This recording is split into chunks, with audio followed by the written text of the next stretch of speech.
संथाल में चुनाव के दौरान चर्च की धमकी, बीजेपी को वोट देने वालों को नहीं मिलेगा कब्रिस्तान में जगह।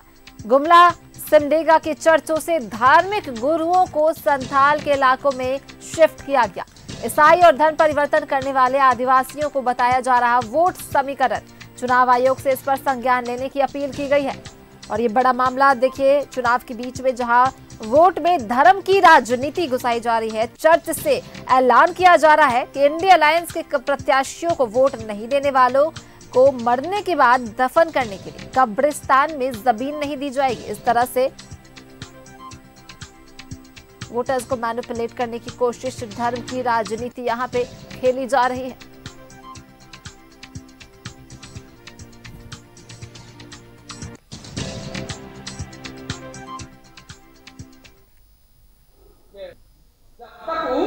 ये निर्दलियों से वोट नहीं कटवाई करता।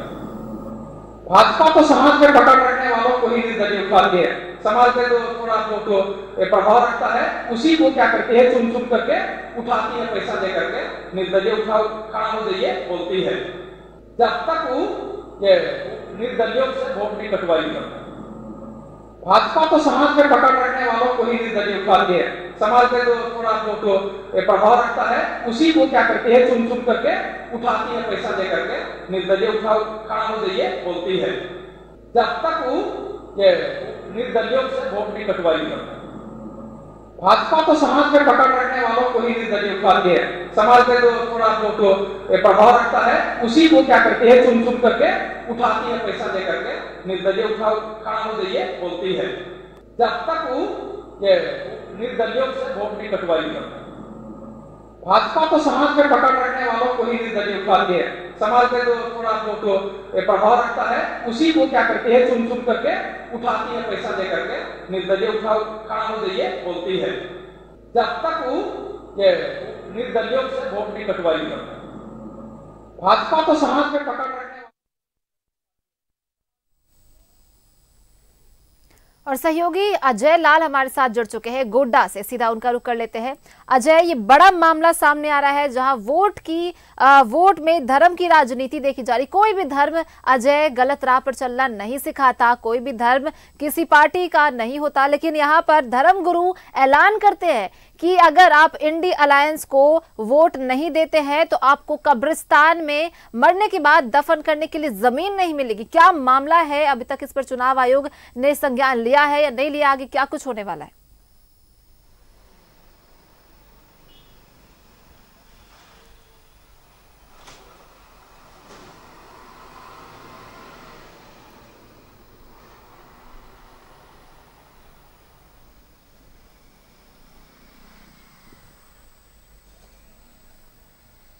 देखिए, यह मामला पूरी तरह से आप कह सकते हैं कि वोटों के बिखराव को रोकने के लिए एक ऐसा प्रपंच, एक ऐसा चाल जिसकी कल्पना, जिसकी इजाजत भारत का लोकतंत्र नहीं देता। आपको याद होगा कि पहले चरण के चुनाव के दौरान लोहरदगा से एक मुस्लिम संगठन जो चलाते हैं, जो पूरी तरह से एक पत्र जारी हुआ था, उसमें यह कहा गया था कि आप इंडिया गठबंधन को वोट दें, क्योंकि इंडिया गठबंधन को वोट नहीं देने से हो सकता है इस राज्य में एनसीआर लागू हो जाए। ये पूरी तरह से आप कह सकते हैं कि धर्म का चोला ओढ़कर ये सफेद पोश ऐसे लोग हैं जो भोले भाले नागरिकों को अपने प्रतिष्ठा का ध्वंस दिखाकर उनका वोट किसी और को डलवाने की कोशिश करते हैं। भारतीय जनता पार्टी बेवजह बदनाम है। आज तक हमने नहीं सुना कि किसी मंदिर से, किसी संत ने, किसी आध्यात्मिक गुरु ने, इतने सारे गुरु हैं भारत में हिंदुओं के, किसी ने यह नहीं कहा हो कि आप इसको वोट दीजिए जी। यदि चर्च को यही करना है तो वो खुलेआम चुनाव प्रचार में शामिल हो जाए।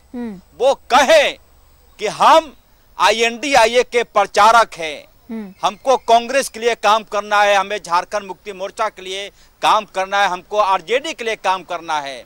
आप एक आंख में काजल और एक आंख में सुरमा लगाकर काम करेंगे तो झारखंड का लोकतंत्र बदनाम होगा। जी। चुनाव आयोग को तत्काल संज्ञान लेना चाहिए और ऐसे पोलिंग बूथ जहां पर इस प्रकार के फरमान के बाद असर हो सकता है उसको तत्काल वहां से रिप्लेस करना चाहिए। आपको याद होगा सोनाली जी कि 2019 का चुनाव परिणाम आया था, राज्य के मुख्यमंत्री हेमंत सोरेन बने थे, पूरे राज्य ने खुशी मनाई कि झारखंड का बेटा मुख्यमंत्री बना है। और उसके बाद मुख्यमंत्री हेमंत सोरेन गए थे बड़ा दिन 25 दिसंबर को राजधानी रांची के हरमू स्थित एक चर्च में बिशप ने क्या कहा कि आइए आइए आइए, इसी दिन का हमें इंतजार था जी, इसी दिन के लिए प्रे कर रहे थे गॉड से। क्या ये कहा जा सकता है कि हम इसी दिन के लिए प्रे कर रहे हैं? और दूसरी तरफ हिमंता बिस्वा शर्मा यदि हिंदुओं की बात करें तो उन पे लांछन लगता है कि राजनीति में धर्म घुसा रहे हिमंता बिस्वा शर्मा। मैं कह रहा हूं कि एक आंख में काजल और एक आंख में सुरमा लगाकर राजनीति नहीं होनी चाहिए। यदि किसी चर्च को, मैं सब चर्च को नहीं कहूंगा, तमाम चर्च आदरणीय हैं, रिस्पेक्टेड हैं। मैं भी जाता हूं 25 दिसंबर को चर्च में और ईसा मसीह के सामने सिर झुकाता हूं, मोमबत्ती जलाता हूं, यही कामना करता हूं कि आपको जो मानने वाले हैं, नहीं मानने वाले हैं, सबका कल्याण करें। लेकिन मैं ये नहीं कहता कि चर्च में जो लोग आ रहे हैं वो INDIA को ही वोट दें। ये कैसे कहा जा सकता है? कौन तय करेगा, ये चर्च का पादरी या फिर कोई और, कि आप इसे वोट नहीं देंगे तो आपको मरने के बाद कब्रिस्तान में जगह नहीं दी जाएगी? क्या किसी हिंदू संगठन ने कहा कि यदि आपने बीजेपी को वोट नहीं दिया तो आपको शमशान घाट में लाश जलाने की जगह नहीं दी जाएगी? चुनाव आयोग की जिम्मेदारी बनती है। और साथ ही जिसके फेवर में ऐसे चर्च के लोग वकालत कर रहे हैं उनको भी आगे आना चाहिए, कहना चाहिए कि कल वोटिंग है, इस तरह का बयान आप मत दें। लेकिन उन्हें तो दोनों हाथ में लड्डू दिख रहा है। लोहरदंगा में एक पत्र जारी किया था, नाम मैं भूल रहा हूं, मुस्लिम संगठन के लोगों ने क्या कहा था पत्र में कि भारतीय जनता पार्टी के नेताओं द्वारा किए जा रहे प्रचार से ऐसा लगता है कि इस राज्य में NCR लागू हो सकता है। यदि NCR लागू नहीं कराना है तो आप INDIA को वोट दें। ये कैसा प्रचार है, ये कैसा धर्म है, ये कैसा चर्च है जो ऐलान करता है कि आप पंजा पर वोट नहीं दिए, आपने तीर धनुष पर वोट नहीं दिया, आप लालटेन पर वोट नहीं दिया तो आपकी लाश को कब्रिस्तान में जगह नहीं दी जाएगी? ये कौन तय करने वाले लोग हैं? ये धर्म का चोला ओढ़कर झारखंड की शांति को, झारखंड की राजनीति को बेनकाब कर रहे हैं, भंग कर रहे हैं। मुझे पूरी उम्मीद है कि चुनाव आयोग ऐसे मामलों पर तुरंत संज्ञान लेगा। और कौन ऐसा शख्स है, किसने ऐसा कहा, किस परिस्थिति में कहा, क्या किसी ने प्रेशर डलवाया? यह भी एक बात है कि हो सकता है कि किसी राजनीतिक दल ने, मैं नाम नहीं लूंगा, हो सकता है किसी पॉलिटिकल पार्टी ने प्रेशर डाल के उनसे यह बयान दिलवाया होगा कि आप ये बयान जारी करो, नहीं तो आपको भी बोरिया बिस्तर यहां से बांधना होगा। ये कैसी राजनीति है? 2019 चुनाव परिणाम आया, मुख्यमंत्री गए चर्च में बधाई देने के लिए क्रिसमस का, उनकी नीयत साफ थी मुख्यमंत्री की, वो तो गए कि बड़ा दिन है, क्रिसमस का त्योहार है, मिल लेते हैं चर्च में जाकर। लेकिन स्वागत करने वाले ने क्या कहा कि आइए आइए, इसी दिन का इंतजार था। गॉड से प्रे कर रहे थे। क्या गॉड से प्रे कर रहे थे कि रघुवर दास हार जाएं, वो राजनीति से संन्यास ले लें और आप मुख्यमंत्री बन जाइए? ऐसे लोग इस झारखंड की राजनीति, झारखंड की शांति को भंग करने वाले लोग हैं। तत्काल ऐसे ताकतों पर कार्रवाई की जरूरत है। और यदि कार्रवाई नहीं हुई तो एक्शन का रिएक्शन होता है, न्यूटन का नियम है।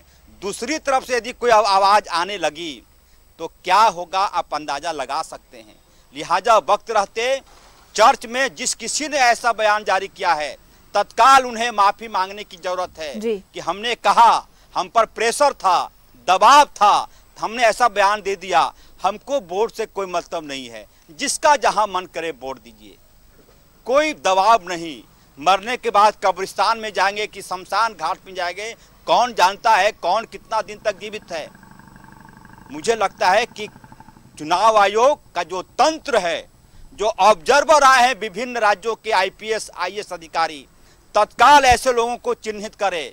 और किस परिस्थिति में ऐसा बयान दिया गया, वह भी तब जब वोटिंग होने में 24 घंटे से भी कम का वक्त बचा है जी। क्या चर्च को लोगों ने खरीद लिया? अब तक सुना यह जाता था कि वोट के लिए कुछ लोगों को पैसे बांटे जाते हैं। मधुपुर से आई है आवाज कि 500-500 रुपये बांटे गए माननीय विधायक द्वारा। उसके बाद बेरमो से खबर आई कि हिंदू सम्राट युवा विधायक अनूप सिंह ने भी पैसे बांटने की कोशिश की, उनकी गाड़ी को लोगों ने खदेड़ दिया। तो क्या चर्च को लोगों ने खरीद लिया? चर्च को पूरी तरह से पैसे दौलत देकर अपनी तरफ से आवाज दिलवा दी गई। चुनाव आयोग का फर्ज बनता है। देखेंगे ऑब्जर्वर की गाड़ी, हमारे सहयोगी दिखाएंगे, तमाम गोड्डा में इस प्रकार की गाड़ी आपको दिखाई पड़ेगी। चुनाव के दौरान लगातार घूम रहा है कि कहां कोई। अच्छी बात यह है कि ऐसे चर्च को लेकर किसी ने अब तक यह नहीं कहा कि हम किसको वोट देंगे। स्वतंत्र छोड़ दीजिए, चुनाव प्रचार के दौरान जो हुआ सो हुआ। आपने भी हिंदू मुस्लिम किया, अगले ने भी हिंदू मुस्लिम किया, जहां जिसे मौका मिला आपने भी कह दिया हिमंता बिस्वा शर्मा को कि राजनीति का गिद्ध है। और पप्पू यादव के साथ आप चुनाव प्रचार भी करते हैं। वो कौन सा गिद्ध है? कहा था राज्य के मुख्यमंत्री हेमंत सोरेन ने कि चुनाव के दौरान बाहर से आने वाले राजनेता पॉलिटिकल गिद्ध हैं। यानी कि हिमंता बिस्वा शर्मा यदि राज्य में आ गए चुनाव प्रचार करने के लिए, शिवराज सिंह चौहान आ गए तो वो पॉलिटिकल गिद्ध हो गए।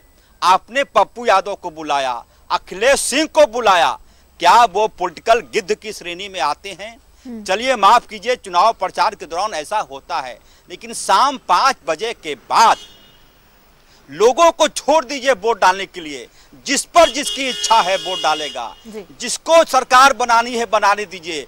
वोटरों को यदि किसी ने प्रेशराइज करने की कोशिश की तो यह माना जाएगा कि ऐसा व्यक्ति लोकतंत्र का चीरहरण करने वाला है। चाहे वो चर्च हो, चाहे आपको मुस्लिम समुदाय का कोई हो, या फिर हिंदुओं का कोई संत हो। हर जो कोई भी ऐसे चुनाव के समय में माहौल बिगाड़ने की कोशिश करे या चुनाव को प्रभावित करने की कोशिश करे, उस पर जरूर चुनाव आयोग को संज्ञान लेना चाहिए। और ये भी एक बड़ा मामला जहां धर्म का चोला ओढ़कर धर्मगुरु इस तरह के बयान दे रहे हैं, किसी पार्टी विशेष को सपोर्ट करने की बात कर रही है, बहुत ही गलत बात है। और इस पर जल्द से जल्द चुनाव आयोग को संज्ञान लेना चाहिए, एक्शन लेना चाहिए, आगे की कार्रवाई करना चाहिए। सवाल भी खड़े होते हैं अजय कि कहीं इस सबके पीछे किसी का हाथ तो नहीं, किसी ने दबाव तो नहीं बनाया चर्च पे। चलिए, बहुत बहुत धन्यवाद आपका अजय हमारे साथ जुड़ने के लिए और इन तमाम जानकारियों के लिए।